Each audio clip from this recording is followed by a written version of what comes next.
আজ আমি বানিয়েছি সকালের জলখাবারের জন্য সুজির একটা রেসিপি, এবার খেয়ে যেটা দেখো তো বাচ্চা কেমন থেকে বড় হয়েছে মা। সবাই খুবই পছন্দ করেছে। খেয়ে দেখো আমার মাও তেমনি খুবই পছন্দ করেছে। দেখো আমার মা কি বলছে।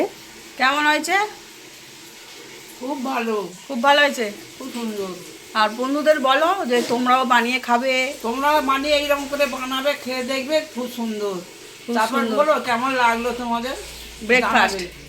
ব্রেকফাস্ট আজকের ব্রেকফাস্ট। ব্রেকফাস্ট আজকে ধরো। হ্যাঁ। রাখি, হ্যাঁ। 2 ঘন্টা আগেই ছোলার ডালকে আমি ভিজিয়ে দিয়েছিলাম। এখন দেখতেই পাচ্ছ আমি নখ দিয়ে কাটলেই মাঝখান থেকে কেটে যাচ্ছে খুব সহজেই। তার মানে ধরে নিতে হবে ছোলার ডালটা কিন্তু ভিজিয়ে রেডি হয়ে গেছে। এদিকে আমি একটা ছোট প্যাকেটের সুজি পুরোটাই নিয়ে নেব।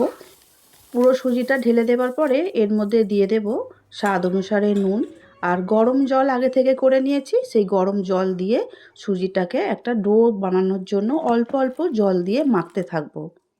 1 কাপ সুজি হলে 1 কাপের বেশি একটু জল দিলেই হবে।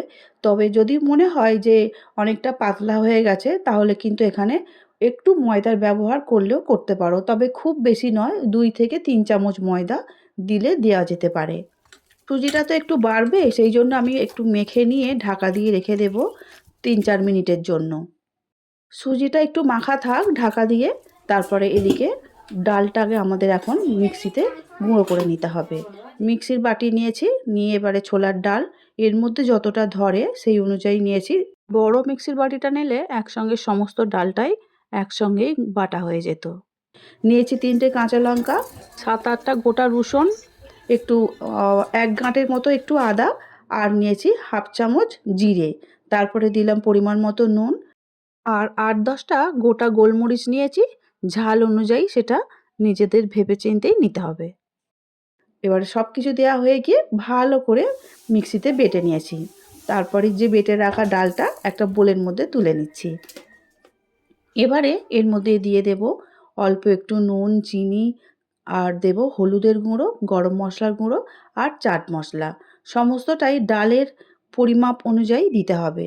আমার ডালটা যেখানে এতটাই আছে, সেই জন্য আমি এখানে সব কিছুই 1/2 চামচ করে দিয়েছি, আর গরম মশলাটা 1/2 চামচের আরও একটু কম দিয়েছি। এবারে সব কিছু একসঙ্গে চামচ দিয়ে খুব ভালো করে মেখে নিতে হবে। তারপরে এইটা পুর হিসাবে ব্যবহার করার জন্য রেখে দিলাম। আর যে আটাটা মেখে রেখেছিলাম সুজির আটা, সেইটা হাতে একটু সাদা তেল দিয়ে আবারও একটু ভালো করে মেখে নেব। হাতে যদি একটু জড়ানো ভাব থাকে, কিন্তু সাদা তেল দেওয়ার পরে ওই জড়ানো ভাবটা কেটে যাবে। আর এবারে দেখতেই পাচ্ছ সুজির আটা আমাদের একদম ডো রেডি হয়ে গেছে। এবারে এখান থেকে আমি ভাগ করে নিয়ে একটা রুটি মতো করে বেলে নেব। আর দেখতেই পাচ্ছ সুন্দর করে বেলা হয়েছে। আর বেলাটা খুব একটা পাতলা না করলেও চলবে, একটু মোটা থাকলে কোনো অসুবিধা নেই। ছোট বাটি কিংবা আমার মতো যদি গ্লাস থাকে, তাহলে লুচির মতো ছোট ছোট করে এইভাবে গোল গোল করে কেটে নিতে পারো। আমিও তাই গ্লাস দিয়ে সুন্দর করে কেটে নিচ্ছি, আর বাকি যেগুলো বেরোচ্ছে সেগুলো আবারও এইভাবে গোল গোল করে কেটে নেব।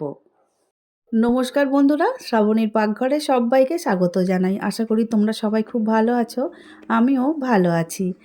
যে সকল বন্ধুরা এই মুহূর্তে আমার ভিডিও দেখছো, যদি ভালো লেগে থাকে লাইক, শেয়ার, সাবস্ক্রাইব করে শ্রাবণীর পাকঘর চ্যানেলটির পাশে থেকে যাওয়ার অনুরোধ রইল। আর ফেসবুক পেজ থেকে দেখছো বন্ধুরা, প্লিজ পেজটিকে ফলো করে দিও। রেসিপিটা আমি ভাপিয়ে প্রথমে নেব, সেই জন্য গরম জল বসিয়ে দিয়েছি। আর এবারে একটা করে লুচির মতো আমি হাতে নিয়েছি, আর এই যে ডালের পুর ছিল সেই পুরটা আমি দিয়েছি। এখানে তোমরা যদি পুর একটু বেশি করে দিয়ে একটু মোটা করে করো তাহলেও কিন্তু হবে।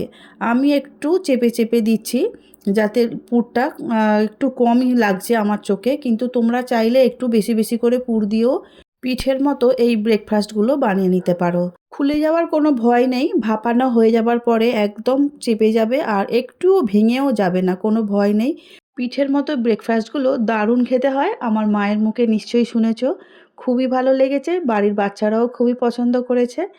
আর আমি প্রত্যেকটা দেখো একইভাবেই কিন্তু বন্ধ করে দিচ্ছি। এইভাবে আমি প্রত্যেকটা পিঠের মতো যে সুজির ব্রেকফাস্টগুলো বা জলখাবারগুলো আমি বানিয়ে নিচ্ছি।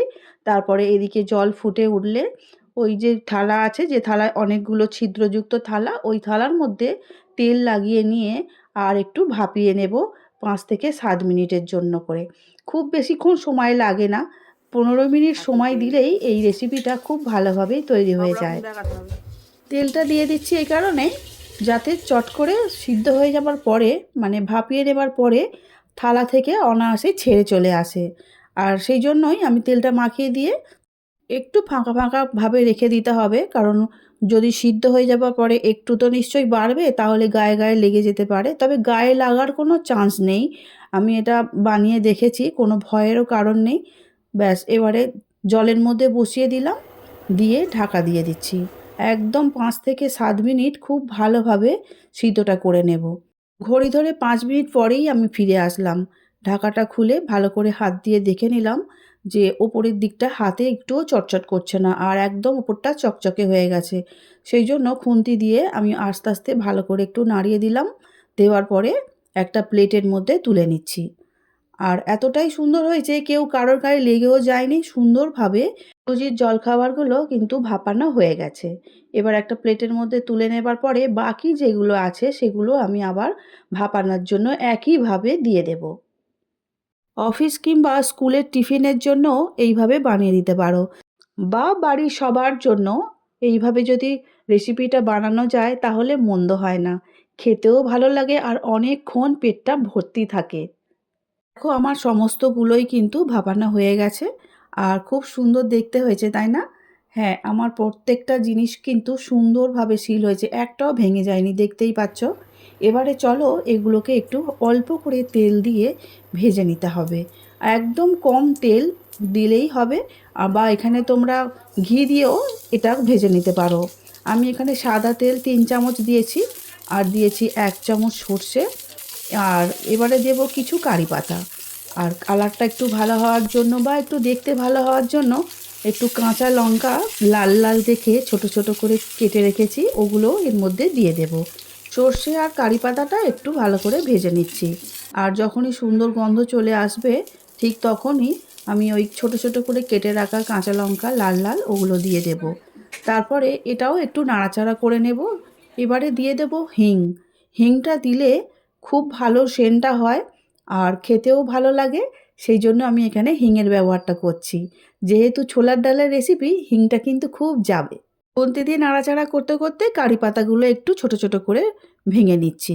এবারে দিয়ে দেব যে ভাপিয়ে রাখা ডালের পুর দিয়ে সুজির যে ব্রেকফাস্টগুলো সেগুলো দিয়ে দিলাম। দিয়ে আবারও খুব ভালো করে একটু নাড়াচাড়া করে হালকা করে ভেজে নেব। কালার চেঞ্জ করা বা অন্য কিছু একদম ব্রাউন করার কোনো দরকার নেই, শুধুমাত্র 2 থেকে 3 মিনিট একটু ভালো করে নাড়াচাড়াটা করে নেব। তাহলে কি হয় যে কারি পাতার যে গন্ধটা সেটাও এর মধ্যে চলে আসে, আর সমস্ত কিছু যে হিং দেয়া আছে সেটাও খুব ভালোভাবে সর্ষে হিং ভালো করে মিশে যাবে, তাতে খেতেও ভালো হবে। রেসিপিটা শুধুই খাওয়া হয়ে যাবে। তবে তোমাদের যদি মনে হয় যে কোনো চাটনি কিংবা সসের সঙ্গে পরিবেশন করতে পারো। তো আমার বাড়িতে সস ছিল, আমি সস দিয়েই পরিবেশন করছি। আর দেখতেই পাচ্ছ খুব সুন্দরভাবে কিন্তু এখানে ভাজাও হয়ে গেছে। ছোলার ডালের পুর দিয়ে সুজির এই জলখাবারটা আমাদের একদম রেডি হয়ে গেছে। আমি এখন একটা সার্ভিং প্লেটের মধ্যে তুলে নিচ্ছি। আজকে আমার এই ব্রেকফাস্ট রেসিপিটা তোমাদের কেমন লেগেছে অবশ্যই কমেন্ট করে জানাবে। তোমাদের কমেন্ট আমি খুবই পড়তে ভালোবাসি, আর কমেন্ট পেলে আমি নতুন রেসিপি বানানোর জন্য মনের মধ্যে খুবই উৎসাহ জাগে। তবে তোমরাও কিন্তু আমার মতো করে অবশ্যই বানিয়ে দেখো, আর আমাকে কমেন্টে জানিও তোমাদের কেমন লেগেছে। আমি আবারও বলছি বন্ধুরা, দেখতে যতটা সুন্দর হয়েছে খেতে কিন্তু ততটাই সুন্দর হয়েছে। আমি নিজে বানিয়ে আমার নিজের চোখে আমি বিশ্বাস করতে পারছিলাম না যে এত সুন্দর দেখতে হয়েছে। মনে হচ্ছে যে খাবো না, রেখে দিই। কিন্তু তাই বললে কি হবে, খেতে তো হবেই। টপাটপ করে সব উঠে গেল, বাচ্চা বড় সবাই মিলে খেয়ে ফেলা হয়েছে। আজ তাহলে আসছি, দেখা হবে অন্য দিন নতুন রেসিপি নিয়ে। সবাই খুব ভালো থাকবে, সুস্থ থাকবে। আমার ভিডিওটি দেখার জন্য অসংখ্য ধন্যবাদ।